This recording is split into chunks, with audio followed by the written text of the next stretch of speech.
दिल का कातिल दिल में था, दिल सुन कर गया। एक चेहरा था मासूम, प्यार का खून कर गया। हो एक चेहरा था मासूम, प्यार का खून कर गया। कितने सपने सजाए थे, मानो जैसे हवा आई और टूट के बिखर गए।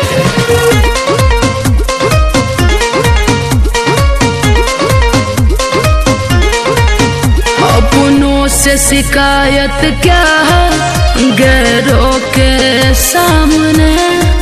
बेवफा आएगा अब क्या हाथ थामने।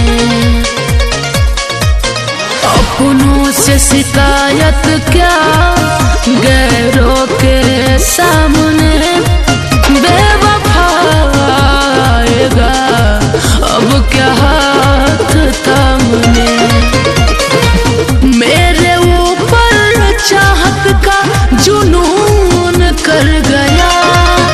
एक चेहरा था मासूम, हाँ खून कर गया। एक चेहरा था मासूम, प्यार का खून कर गया।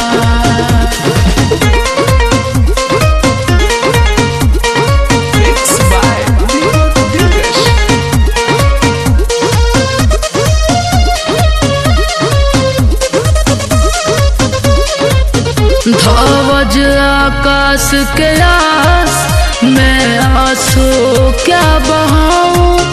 मैं ही थी मरती उस पे कैसे इल्जाम लगाऊं।